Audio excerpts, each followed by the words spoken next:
Hello and welcome to the Apple, iPhone, iOS Voiceover Compatible Games interview series. I'm your host, Aaron Spelker.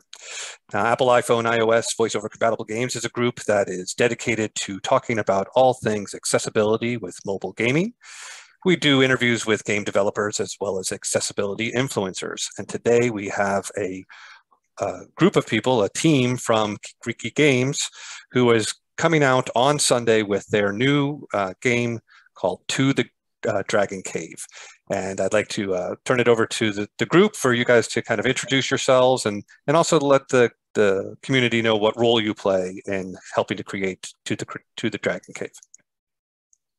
Hello, I'm Miloš. I'm a software developer. Now I'm pointing the camera on.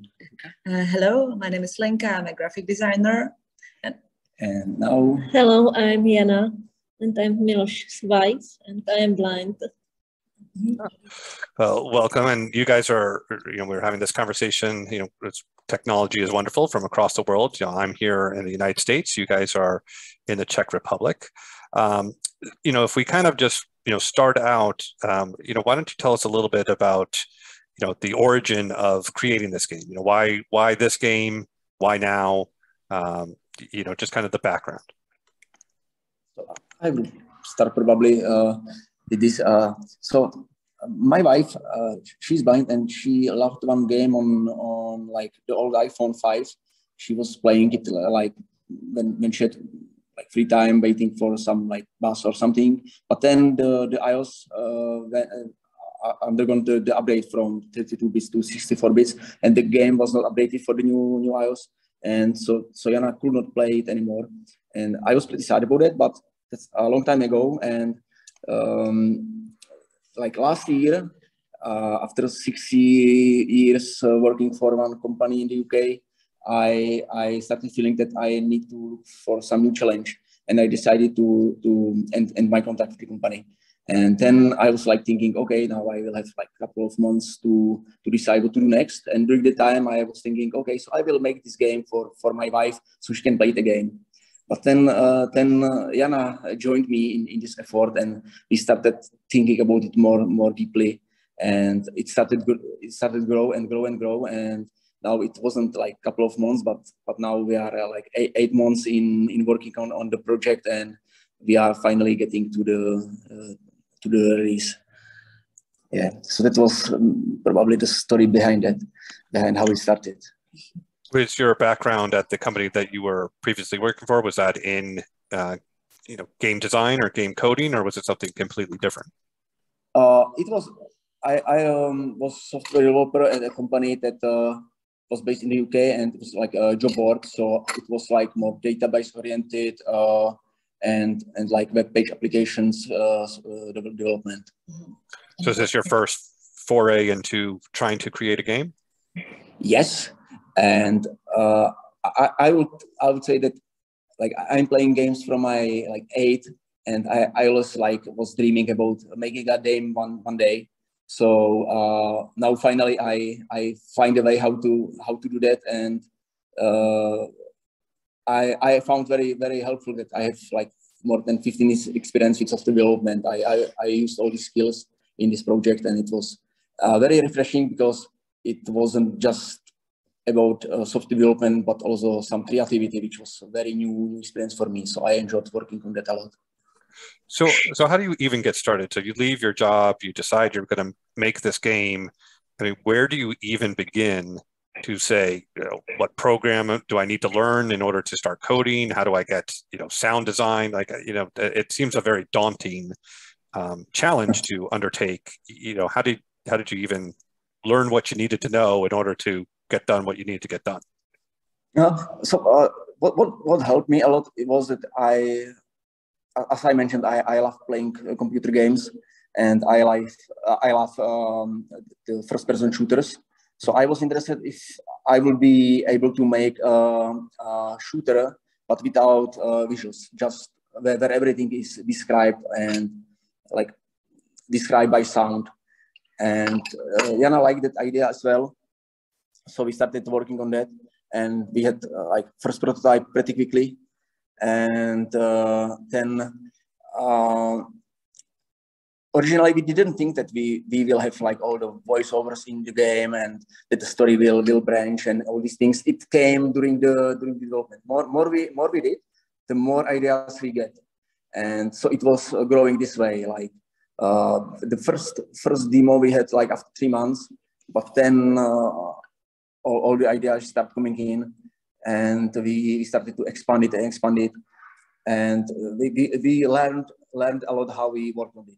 So and we were getting like a lot of ideas from people around us. Jana knows people here in Czech Republic from blind community. So they were like giving us ideas that we implemented in and help us to develop a game that will be nicely accessible, like for blind community.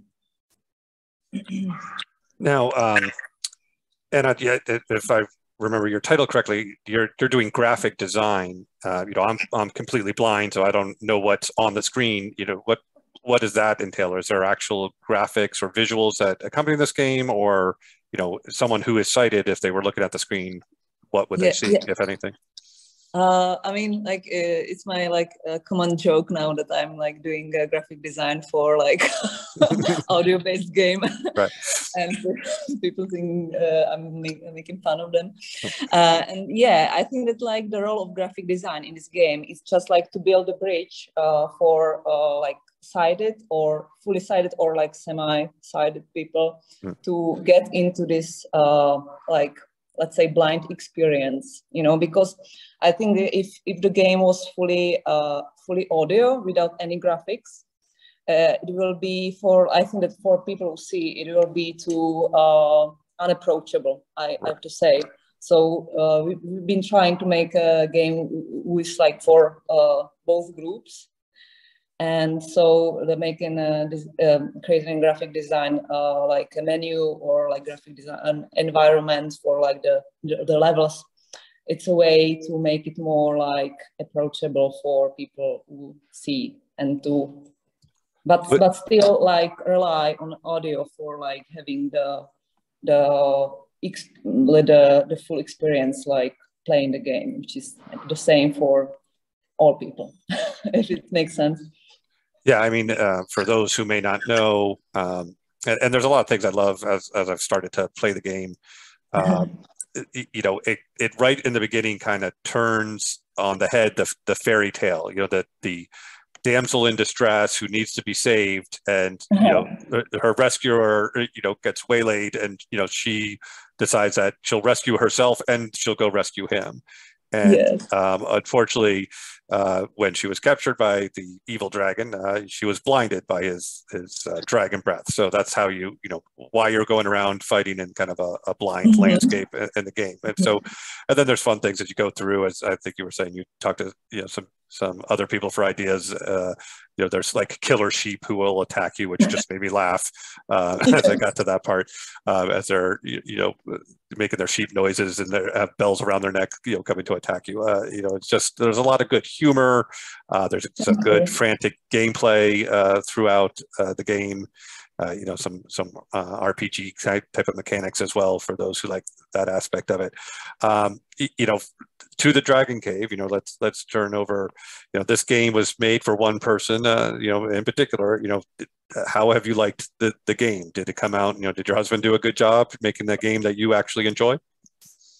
Yeah, that's a question for you. How you enjoy the game? Yeah, I enjoyed a lot, and the part which I like in the game is a never-ending battle, because it's quick. There are all enemies. So, and I like what I like in the game are sounds. It's for me it is very colorful. Thanks to the sound, so I like it very much. Was that the type of game that you enjoyed? Like, did you like first-person shooter type of games, or what? What's your history of the types of games that you've liked to play? Through your life. Is it for me? Yeah. Whether this is the genre you like, or whether you prefer different type of games. For example, the most favorite genre are puzzle games. But this, I am surprised that I like it. It's shooter. So when Miloš said that the game will be shooter, so I said to him, I wish some puzzle game, and he said we try shooter, and now I am surprised that it's very good. I enjoy it. So it's surprising me. Now, if you don't mind me asking, what's you mentioned that you're blind. Have you always been blind? Did you lose your sight over time? Like what's your history there? I lose my vision, my sight, when I was in the middle school. It was about 17, 18. I was 17, 18 years old. So it was because of my illness. Okay, so you have experiences, like myself as a sighted person, and experiences as a blind person. Are you fully blind? Are you partially blind? I'm fully blind. Yeah. Fully blind. Yeah. And then where did you and your husband meet? So we were both going to university, and I had a friend, and I had a friend, and these two people were dating, and they had the idea that they could like invite us to each other, or I mean, they could make a party where me and Jana could meet. Right. And so we went to the party, and it was first time we met. Something happened, and we both like knew that we want to be together. So, and it's like 15 years ago or 14 years ago. It's a very long time. We are together for a pretty long time. So, yeah. I don't know. Do you guys have children? No, we don't. No, children. I was going to say if they liked your game as well. So, why don't we talk a little bit more? I've kind of revealed a little bit about the game of some of my experience, but why don't you kind of expand on that for those listening to what is To the Dragon Cave? What's the type of gameplay? What's the end goal that you're trying to achieve? If you give some people some more detail, and maybe along the way some of your favorite parts of the game that you created. So the game is quick action. You need to you need to have good reactions and be able to detect where the enemies are attacking you and kill them as soon as possible to prevent them from attacking you. And you go from level to another level, and this all is accompanied by like a fairy tale style story that is there to make the game enjoyable, because when I play these shooters, I always need to have some background story there. So we wanted to have it there as well. So there is a story that guides you through the game, and we wanted to take this bit a bit further, so you can also make some decisions during the game that will affect how the game will end. So the main gameplay is quick action shooting, enjoying the story, and then after finishing the game, you either can play again and try to hear different ending, or you will have unlocked the endless battle mode, which is when if you challenge other players, then this is the part you could enjoy most, because there are these leaderboards where you are trying to beat the other players who play the endless battle as well. And this is what Jana loved the most. I love the story-based part, but Jana loves the challenging the challenges with others in the endless battle. Yeah, it's true. I like challenges, so it is the reason why I like the battle, because there are leaderboards and I like it. So are you on the top of the leaderboard right now? We didn't check for a long time, so I'm not sure. You said there's multiple endings. How many different endings could someone reach? 4 endings. 4 endings. And how long would you say, from start through one playthrough, reaching one of the endings, how much time would it take somebody on average to get through the game? this like we were getting this feedback from various people, and this is what we are interested about, and this very differs from player to player. So in average, the people were playing about 4 hours to finish the story, but the experienced players who, like, especially in the blind community, who were experienced playing such games, they are able to finish it in like half time. And then one of our beta testers finished the normal difficulty, but then decided to play the hard difficulty. So this was like a lot of dying there. So it took him 6 hours. But like the time can differ from 2 to 6 hours easily. Depends how you are experienced, what difficulty you choose to play and such things. And then again, if you want to hear different endings, then you can play it again. As this as this game, it sounds like you liked shooters, your wife liked puzzlers.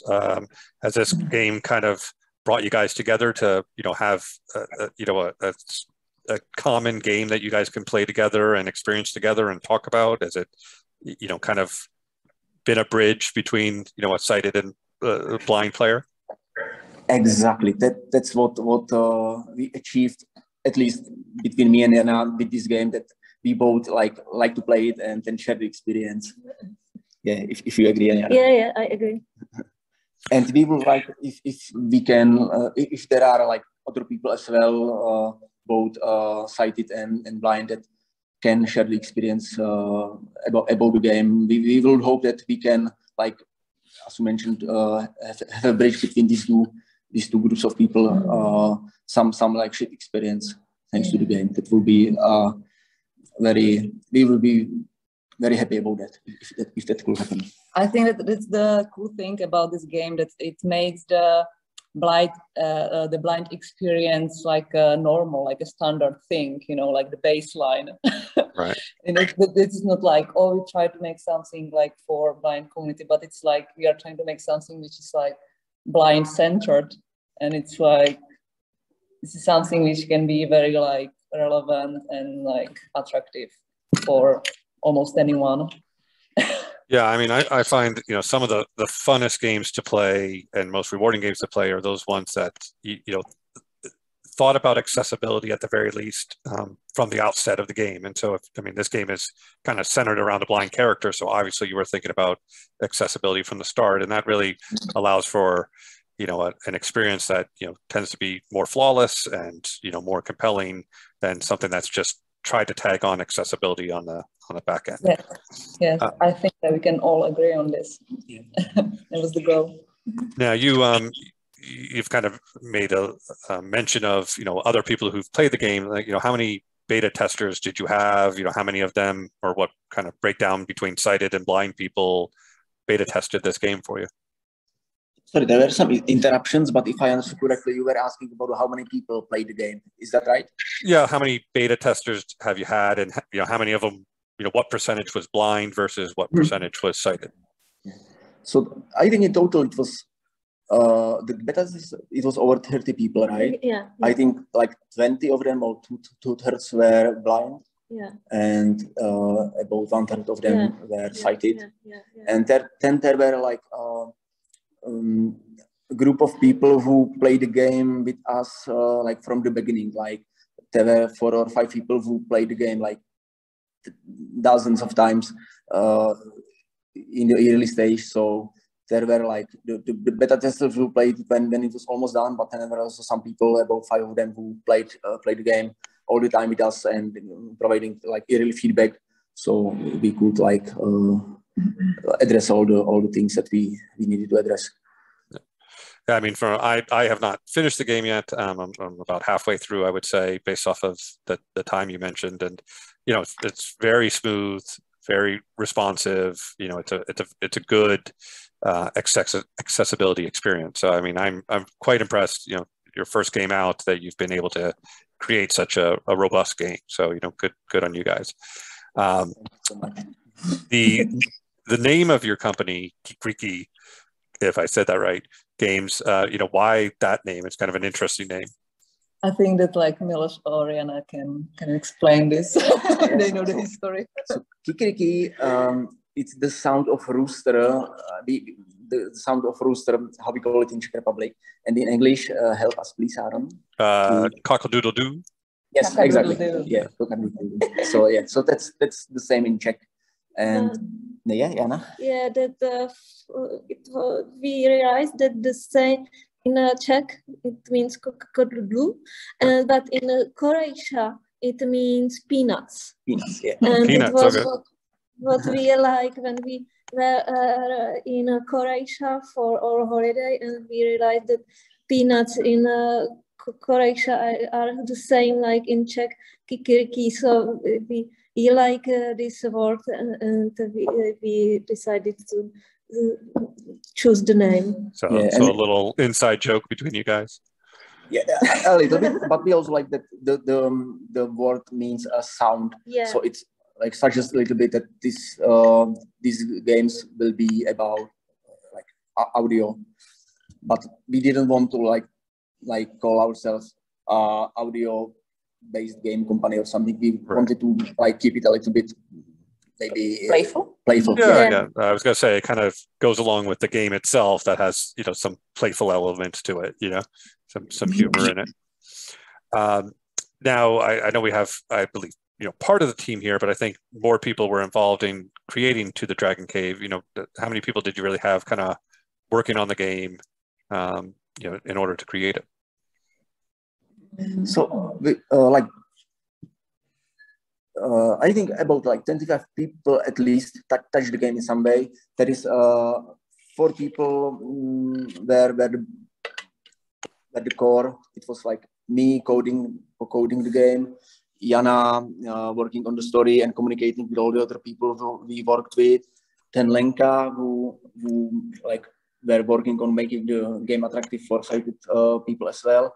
And then one of our colleagues is audio designer, and he is blind as well. So we were very happy he joined us on this, and he like made all the amazing the storylines. So all you can hear that's his work, and we are very proud of it because we think he did a great job. And then there we had translators to different languages, and we had these voice-over actors and musicians. Yeah. And yeah.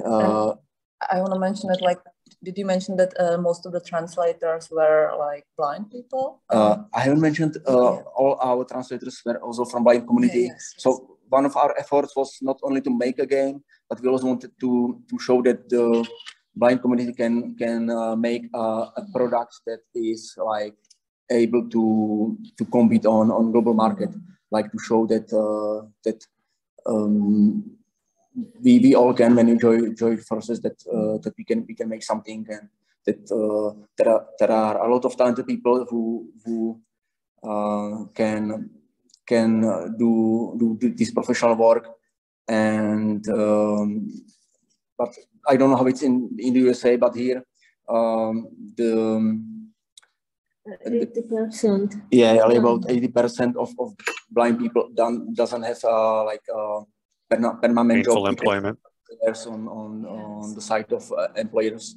Right. So yeah. It's in the United States, it's the same. It's a very high unemployment rate among the blind community, and which is a shame because I've gotten to meet a whole host of blind people, after going blind, and there's a lot of people who are very smart, really interesting backgrounds and experiences who just are really not provided the opportunities, which is a loss, I think.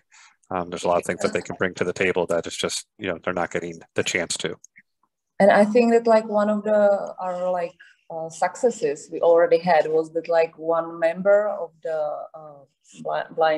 blind member of our team has already got a new full-time job thanks to contacts and experiences he made for Kikiriki Games.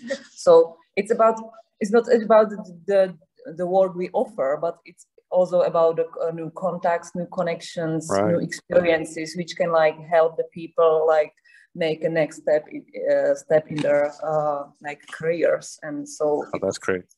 That's something which has meaning, I think. Yeah, I'm sure that's a good feeling for you guys to know that been able to elevate somebody. You mentioned that the game was translated. How many different languages did you ultimately put forth for the game? So the base we worked in was Czech language. Then we translated it into English, and that's what it will be released on Sunday.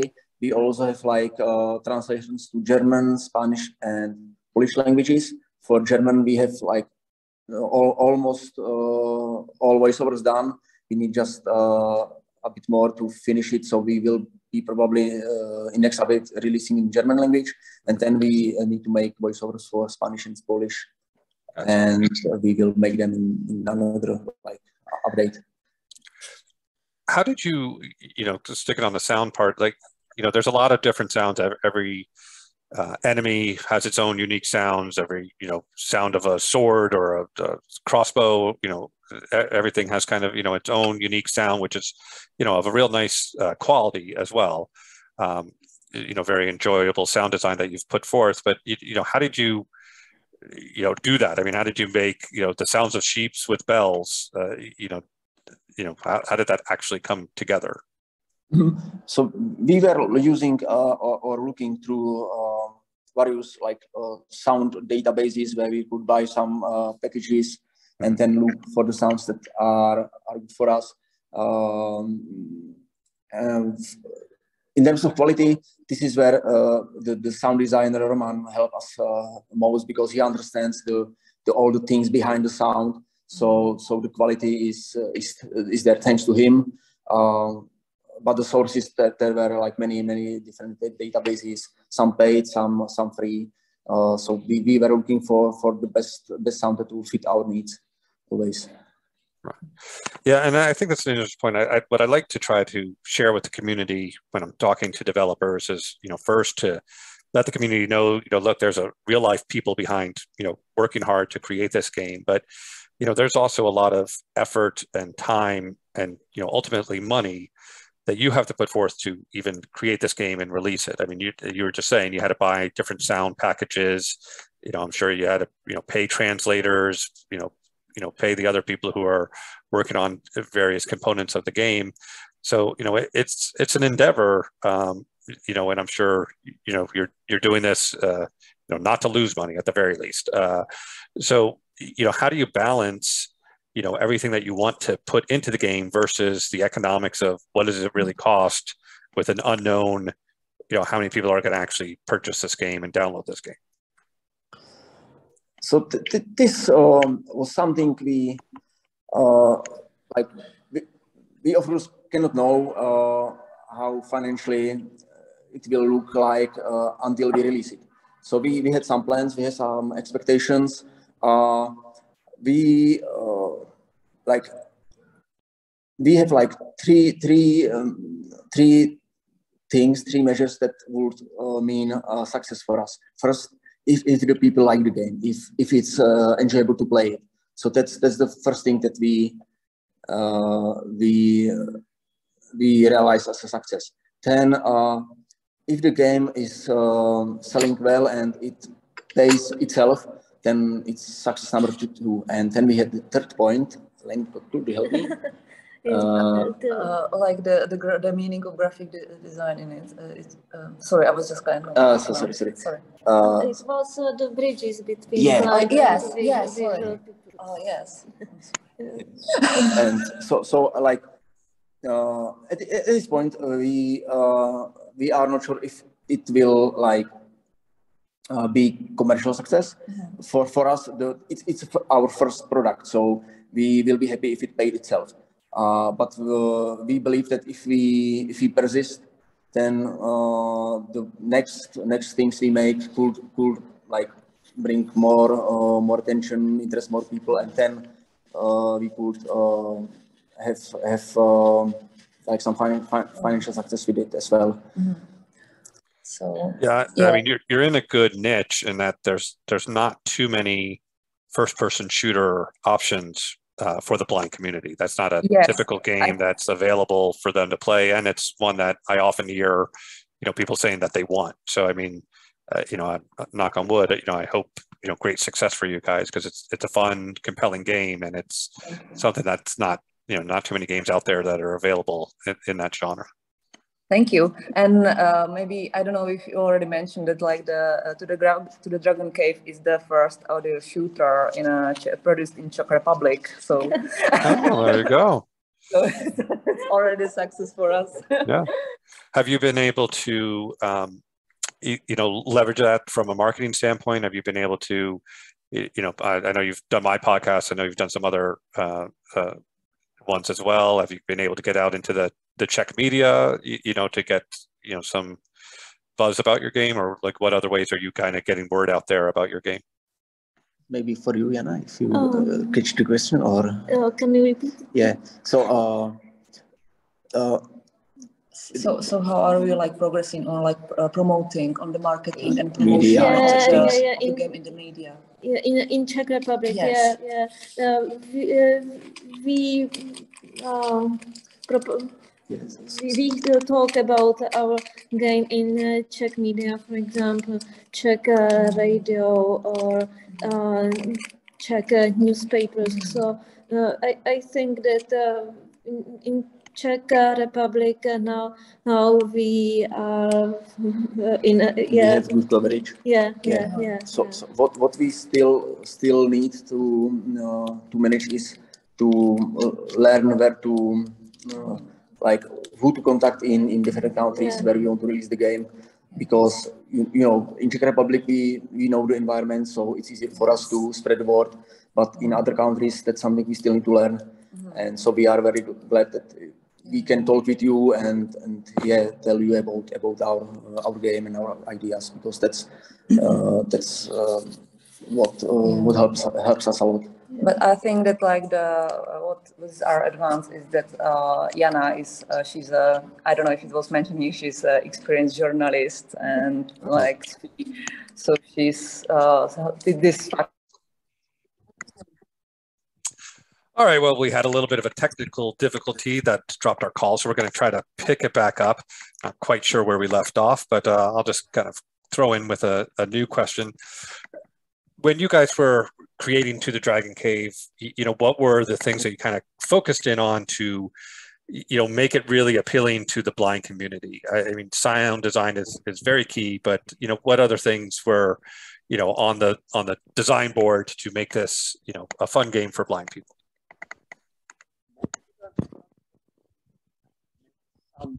I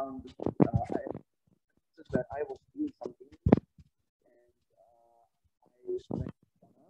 and she was like trying, and then she told me it's still not colorful enough.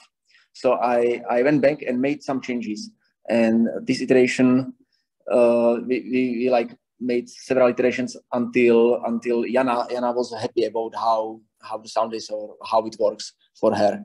So it was the sound, definitely. And then I think I personally like the story, so that's Jana's work, the story behind it and all the branching and such things. So I'm pointing out to Jana if you like to say something. Yeah, I think that for me, when is the game for blind people, so the sounds are the most important part of the game, because it needs to be very very colorful, and the sound should be very interesting. So the sound is the main point for me. Yeah.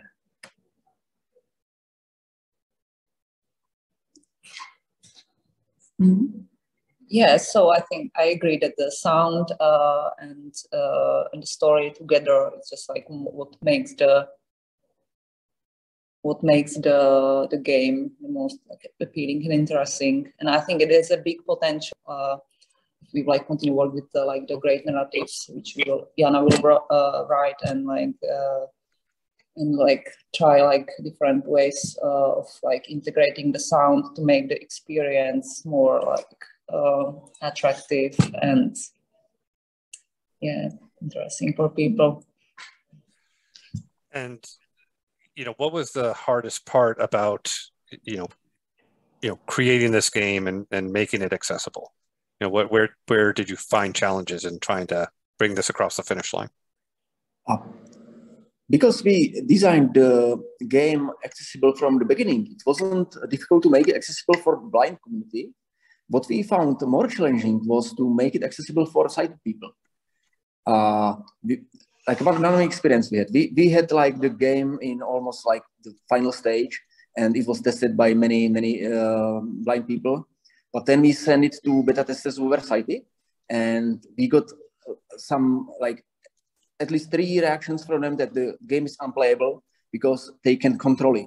And we realized that they have issues with these multi-finger gestures that blind community is very used to when they work with VoiceOver on iPhones. But the sight community, like including me, we use like one finger on the screen, like clicking this and that. And so some of them just had problems to draw the sword, for example. And so we realized that we need to add some more. First, make the gesture like easier to achieve, and also add some graphical help for sighted people to because we were getting questions like, do I need to have these fingers like in parallel or in line or like next to each other or with some space between them, and how quickly I need to make the swipe and such things. So we had to address these things that we didn't expect, because all the people who said it before didn't have problem with them. But once we sent it to sighted people, then some of them had this problem. We realized that we need to make it more accessible for them. Yeah, so that's I think it's a funny twist that we like at the end we had to make it accessible for people who see. For sighted people, yeah. That is funny. Not the normal way that happens.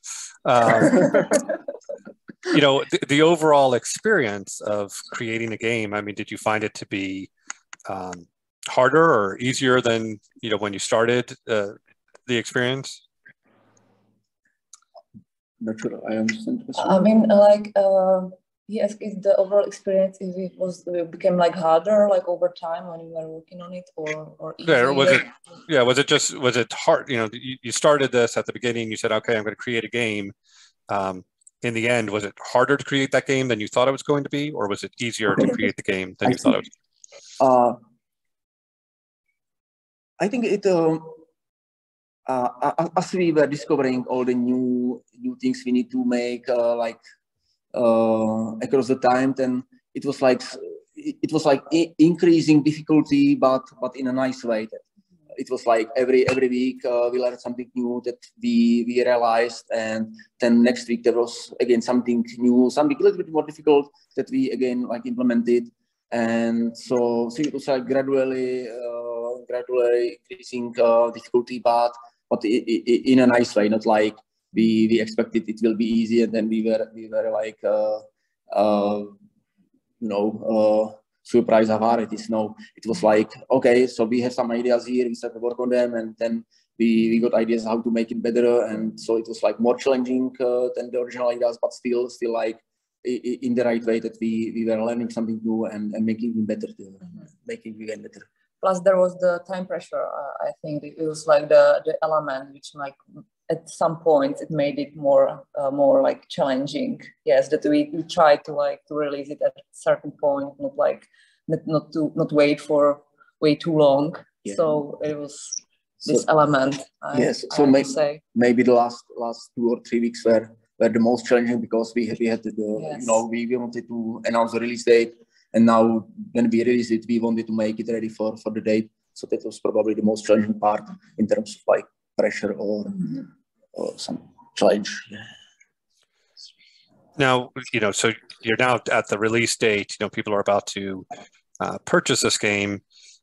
Talk about, there's a lot of different kind of monetization models that one could do, whether it be a one-time purchase or episodic or, microtransactions.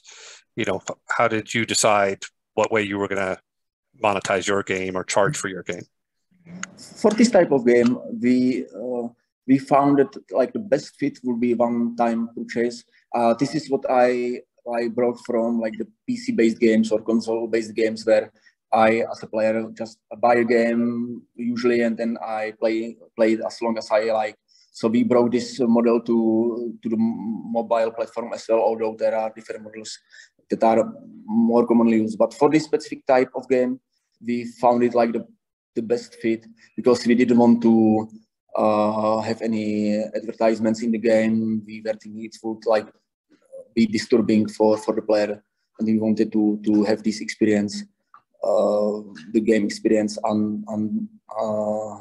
not interrupted by anything like that doesn't.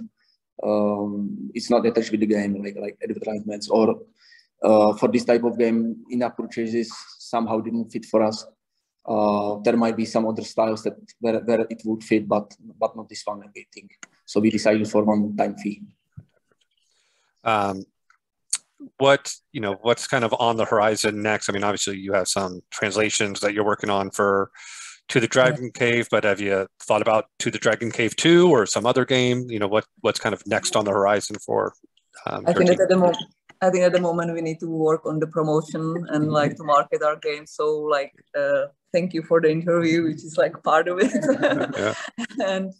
and then we'll see how the selling of the game goes, and then we'll continue creating the new game. So maybe Jana or Milos can say more about our future plans. So when we were like when the people were testing the game, and so we were asking them what type of game you would like play next, what will be interesting for you. So we were getting some ideas from people, and we already have like about two ideas that we would want to work on after we finish this To the Dragon Cave. So and it will be like it's still like very basic ideas. What I can say is that it will not be To the Dragon Cave 2. We want to try different styles and different genres. We want to do different type of game and learn something new thanks to it, and hopefully offer people who like different types of games and shooters something that will be interesting for them. I think if I interviewed you again in 6 months and I asked you what is the hardest thing about creating To the Dragon Cave, I wouldn't be surprised if promotion would be the new answer you give. That's I wrote a book. Writing the book was not the hard part. Promoting the book was the hard part. Because you just you got to get out there and you got to rise. Much like books, where I think 2,500 books are released each day. I think in the mobile space on the iPhone, it's something like 1,500 games get released a day. And so it's how do you rise above, all that noise, and get your game to get some attention among all of those games that are coming out every single day and every single week. So that is a hard part. So, I'm happy to get you guys some attention. Like I said, I've really enjoyed the game. I'd like to hear from new developers. You're more than welcome, if you haven't already, to join the Facebook group and give us updates about new releases or new things that you're doing, or any promotions that you have or sales on the game. I always offer that to developers because I want my community to be aware of games that are coming out and updates that are happening. So feel free to it's access to over 1,300 blind gamers, so very focused market for you. For posting to there. So I imagine if I remember from your earlier thing, I mean, you're really gauging the success on the kind of of this game on kind of those 3 pillars that you were mentioning before. First, is it fun and did people enjoy it? Second, can we at least break even on this game? And then third, did we bridge between a sighted player and a blind player? Am I right in saying that's how you guys are gauging whether To the Dragon Cave was a successful endeavor? Yes. Yes.